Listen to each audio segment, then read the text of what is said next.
Hai, Assalamualaikum dan salam sejahtera. Apa khabar semua? Cikgu harap anak-anak pelajar sihat dan ceria di samping keluarga tercinta. Saya, Cikgu Balkis daripada SMK Tanjung Pau. Jom belajar RBT Fashion bersama cikgu.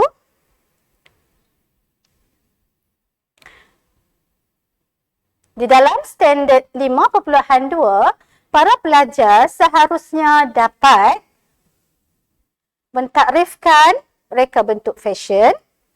2. Menyenaraikan jenis reka bentuk fashion. Dan yang ketiga, mengenal pasti teknik cantuman dan penggunaan alatan dalam proses penyediaan reka bentuk fashion. Sebelum kita memulakan pembelajaran kita, adakah awak tahu siapakah pereka fashion yang berjaya dalam negara kita? Pereka fashion yang terkenal di Malaysia di antaranya ialah Rizalman Ibrahim, Riz Ruzaimi dan Jimmy Choo. Adakah pelajar-pelajar tahu apakah yang dimaksudkan dengan reka bentuk fashion? Sebelum itu, pelajar mesti tahu dahulu apakah definisi reka bentuk.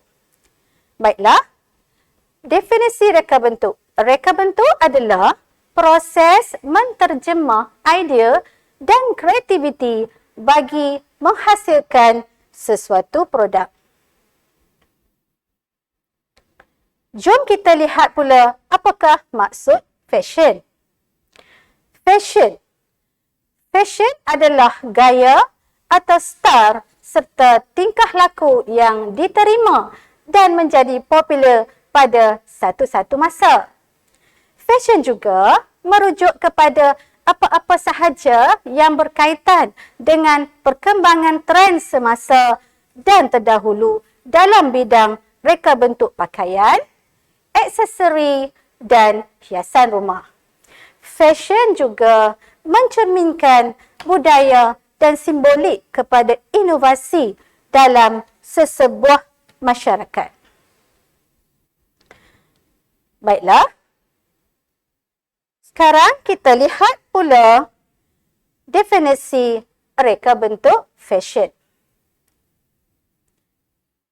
Reka bentuk fashion adalah satu proses atau bidang seni yang mengaplikasikan idea pada sesuatu reka bentuk atau rekaan pakaian atau aksesori. Reka bentuk fashion juga menekankan konsep, prinsip dan elemen reka bentuk serta nilai estetika atau keindahan semula jadi dalam rekaan. Baiklah, pelajar-pelajar yang dikasihi sekalian, jom kita tengok apakah kerjaya dalam bidang reka bentuk fashion. Jom kita lihat sama-sama. Baik. Kerjaya yang pertama iaitu pereka fashion atau fashion designer. Merupakan seorang individu yang boleh menghasilkan lakaran atau ilustrasi reka bentuk fashion yang baharu, sama ada secara manual atau menggunakan bantuan program komputer.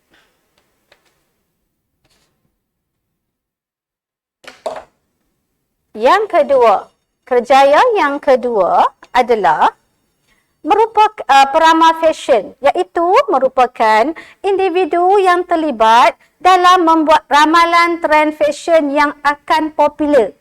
Tugas utama peramal fashion ini adalah untuk membuat analisis trend fashion dari dahulu hingga sekarang. Analisis yang dijalankan adalah dari segi penggunaan jenis fabrik, corak, warna, tema, bentuk, elemen seni reka dan sebagainya. Peramal fashion ini bertanggungjawab dalam penyediaan buku ramalan trend serta terlibat dalam penganjuran pameran pakaian dan aksesori. Kerjaya yang berikutnya adalah tenaga pengajar fashion. Tenaga pengajar fashion adalah merupakan individu yang mengajar secara langsung kemahiran menjahit serta pelbagai ilmu yang berkaitan jahitan kepada pelajar. Individu ini mungkin adalah contohnya guru sekolah seperti saya atau pensyarah di college vocational, di college community, universiti, institut latihan kemahiran. Tugas mereka ini adalah untuk menyampaikan ilmu dan kemahiran yang berkaitan fashion kepada pelajar. Baik, seterusnya, kerjaya seterusnya adalah perunding imej. Perunding imej adalah individu yang terlibat dalam memberi khidmat nasihat dan perundangan kepada pelanggan.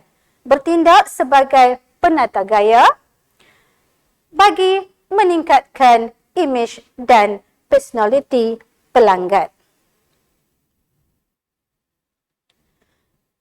Baiklah, seterusnya dalam konteks buku teks tingkatan 1, jenis reka bentuk fashion difokuskan kepada 2 jenis sahaja, iaitu reka bentuk pakaian dan reka bentuk aksesori. Jenis yang pertama, reka bentuk pakaian. Reka bentuk pakaian ditakrifkan sebagai penutup kepada pakaian dan anggota badan seperti tangan, kaki dan kepala. Contohnya, seluar, baju, skirt, blouse, kemeja, baju kurung dan tudung. Jenis yang kedua pula dalam reka bentuk fashion adalah reka bentuk aksesori. Reka bentuk aksesori merujuk kepada benda yang dipakai oleh individu sebagai perhiasan atau tambahan kepada pakaian. Contohnya, topi, tali pinggang, sarung tangan, beg, kasut, jam dan scarf. Sekarang, jom kita lihat apakah teknik cantuman yang akan digunakan.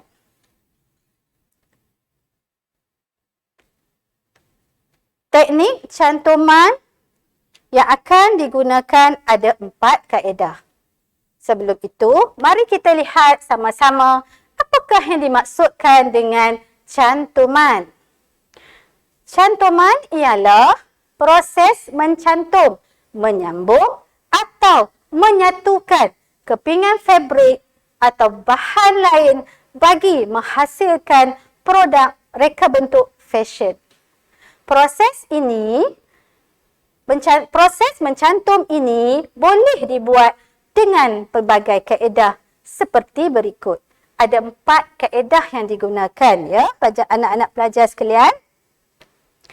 Kaedah yang pertama iaitu kaedah jahitan.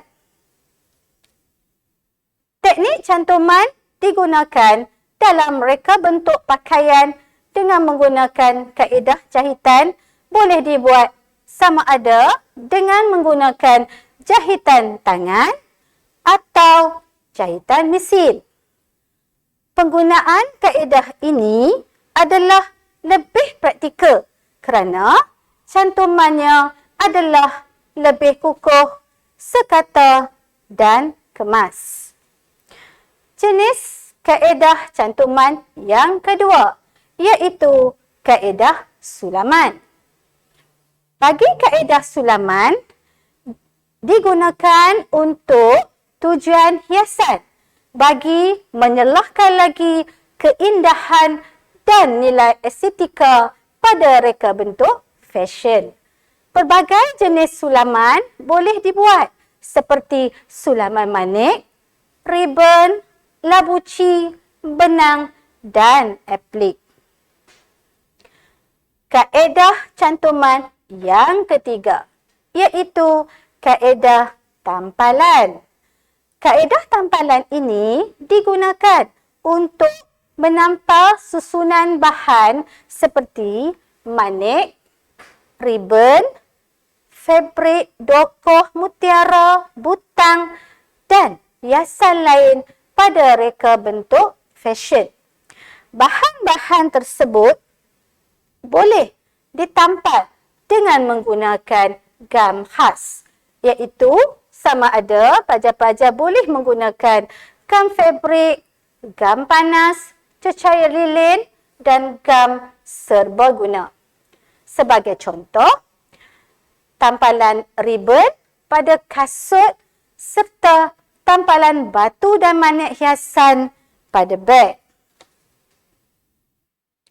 Seterusnya, kaedah yang keempat iaitu kaedah lain. Selain daripada jahitan sulaman dan tampalan, pengukur atau stapler dan pita silofan juga boleh digunakan untuk membuat cantuman bagi bahan seperti kertas, plastik dan fabrik. Tetapi perlu diingat, kaedah cantuman ini hanya bersifat sementara dan hanya sesuai digunakan untuk menghasilkan mock-up reka bentuk fashion. Benang atau tali juga sesuai digunakan untuk menghasilkan reka bentuk fashion seperti gelang, rantai serta aksesori perhiasan diri yang lain. Baiklah, anak-anak pelajar sekalian, sekarang jom kita tengok pula apakah alatan yang digunakan di dalam proses mencantum. Proses penyediaan reka bentuk fashion memerlukan pelbagai jenis alatan seperti alatan untuk menanda, alatan untuk mengukur, alatan menggunting, alatan mencantum serta alatan yang lain. Penggunaan alatan yang betul penting bagi membolehkan proses penyediaan produk dapat dijalankan dengan mudah, lancar dan selamat. Jom kita tengok apakah alatan yang digunakan di dalam mengukur. Alatan mengukur. Baik. Di dalam alatan mengukur, pelajar-pelajar boleh menggunakan pembaris dan pita pengukur. Pembaris digunakan untuk membuat garisan lurus, mengukur dan menanda. Sementara pita pengukur digunakan untuk mengukur dengan tepat, khususnya yang melibatkan bahagian yang melengkung seperti badan dan menyediakan pola pakaian. Seterusnya, mari kita lihat pula alatan mendraft. Alatan mendraft biasanya kita akan gunakan pembaris melengkung. Pembaris melengkung digunakan untuk membentuk garisan melengkung dalam proses mendraft pola atau mengubah suai pola. Dan juga pelajar-pelajar boleh menggunakan pembaris sesiku L. Pembaris ini digunakan untuk membuat garisan lurus, khususnya yang mempunyai sudut tepat serta memastikan ira lurus selari dengan ira serok. Seterusnya, alatan memotong. Di dalam alatan memotong, kita akan menggunakan dua jenis alatan, iaitu gunting kertas dan gunting fabrik. Gunting kertas digunakan untuk menggunting kertas, sementara gunting fabrik digunakan untuk menggunting fabrik. Perlu diingat, gunting tidak boleh dicampur, perlu diasingkan. Gunting fabrik hanya untuk menggunting fabrik sahaja. Baik, seterusnya fungsi alatan memotong. Dalam alatan memotong, pelajar-pelajar boleh menggunakan alatan seperti kacip atau sniper. Kacip atau sniper digunakan untuk menggunting benang dan lubang butang. Juga boleh digunakan untuk menggunting bahagian yang kecil ataupun sempit, ya.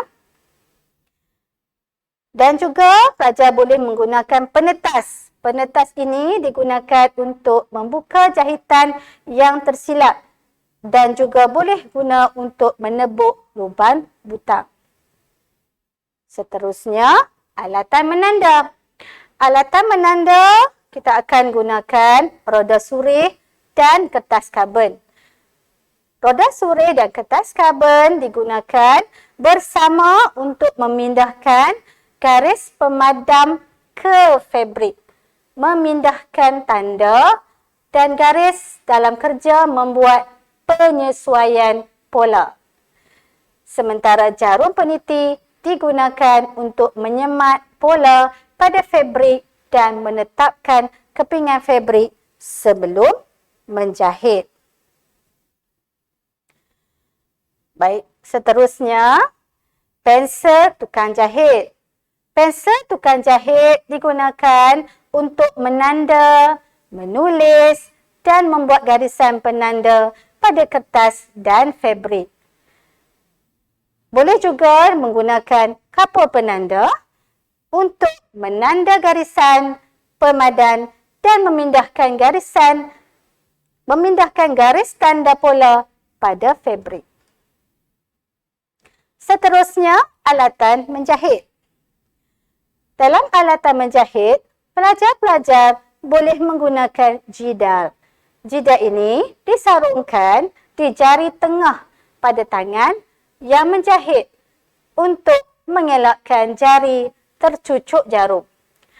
Dan juga pelajar-pelajar boleh menggunakan jarum jahit tangan untuk menjahit bahagian-bahagian tertentu pada fabrik dengan menggunakan tangan. Pelajar-pelajar, selain daripada dua alatan disebutkan tadi, pelajar-pelajar boleh menggunakan mesin jahit dan juga mesin sulaman. Mesin jahit digunakan untuk jahitan lurus dan cantuman kepingan fabrik. Sementara mesin sulaman digunakan untuk menjahit hiasan sulaman.